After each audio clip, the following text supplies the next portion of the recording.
South Korea. But about this time, MacArthur come on board. He come up with the idea for the Marines to land at Incheon. So the Marines landed at Incheon. They took Seoul, Korea back.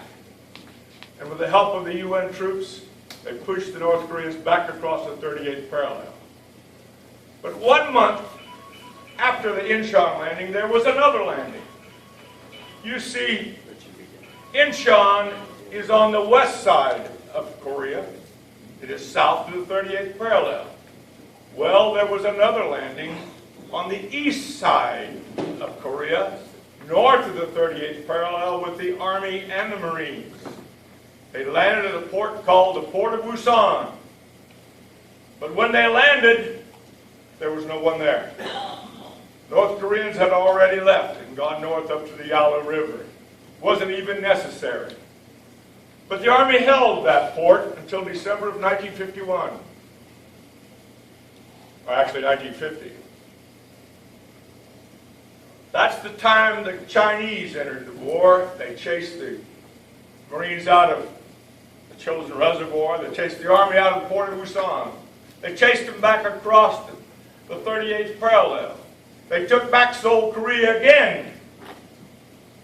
That's when the UN troops finally said, that's enough. They stopped them. They took back Seoul, Korea again, pushed them back across the 38th parallel. All of that happened in the very first year of the Korean War. The first year. Seoul, Korea changed hands 4 times in 1 year. But that port of Busan was kind of important to the North Koreans. You see, China and Russia was resupplying North Korea, and they were doing it at the port of Busan. So MacArthur come up with another idea. We'll take the United States Navy and we'll blockade that port. Now, the United States Navy, after the Second World War, had downsized, as well as all the services had done after the Second World War. But even downsized, the United States Navy was still the most powerful Navy in the world. If you read in history, during the Korean War, China got ready to invade the island of Taiwan. Now, China didn't have much of a navy after the Second World War either. So they thought they could take the island of Taiwan. Now, the island of Taiwan is off the coast of China. It's in the South China Sea. It had gone democratic. China didn't like that. So they were going to take it back. But then they said, wait a minute. The United States Navy is going to do a blockade on the port of Busan. Maybe we don't want to take on that Navy. So they didn't do it. They had troops and ships ready to land. But they didn't do it. And they haven't done it to this day. But the island of Taiwan is still as a thorn in their side.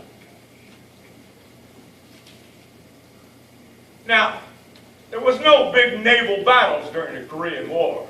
It wasn't like the Second World War. The Navy didn't have aircraft carriers over here, and North Korea had aircraft carriers over here. They were fighting back and forth. North Korea only had 45 vessels. That's all it had. There were torpedo boats and patrol boats. All they did was patrol the coast of North Korea. They didn't have much of a navy during the Korean War. So the blockade for the Navy, the port of Busan, they didn't have to worry too much about another Navy. But what did they have to worry about? Were shore batteries. Because when you block a port,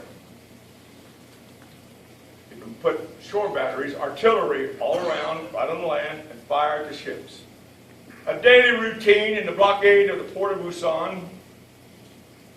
In the mornings, minesweepers would go into the port.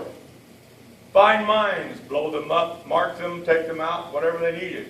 At the entrance to the port, the Navy had destroyers and escort and cruisers, not letting anybody in. But, of course, that put them close to the shoreline. So North Korea was taking artillery and firing at the ships. Well, at night, the United States Navy would take those ships and they'd take them out just far enough where the artillery couldn't get them. They'd drop anchor, and that's where they stayed the night. But the North Koreans and the Chinese would take sandpans and they would put mines on those sandpans, and they'd sneak back at night, go back into the port and drop those mines. So the next day they started all over again. Now, on the daily routine, this just gives you a list of some of the ships that was hit. On June 12, 1951, the USS Tucker was hit. A round hit the ship. One man was injured. June 28, the USS Albuquerque was hit by shore batteries. 6 men wounded, 4 dead. July the 3rd, the USS Everett was hit. 6 killed, 14 wounded. Slight damage to the ship. Another day, the USS Corlett, 7 hits, 5 wounded. USS Rush, 9 dead, 10 wounded. Another day, the USS Thompson, 3 killed, 14 wounded. USS Evans was slightly damaged, 4 killed, 17 wounded. By the end of the Korean War, 95 vessels, the United States Navy, had been hit by shore batteries in that blockade of the port of Busan. 95 vessels. Most of them didn't have much damage. But in the end, 475 naval personnel were killed in the blockade of the port of Busan. Now, the United States Navy lost 5 ships during the Korean War. 4 of them were minesweepers. All 5 ships were killed by mines, sunk by mines. 3 of those ships were sank right in the port of Busan. The last ship sank in the Korean War was in August of 1952. The last ship sank was a seagoing tugboat that had come from San Francisco to move ships around in the port. A typhoon had hit North Korea, and some of the mines had broke loose and went out to sea. And that seagoing tugboat happened to hit those mines. That blockade of the port of Busan was the longest naval blockade in United States Navy history. Do you realize that blockade lasted for 861 days? Thank you, sir.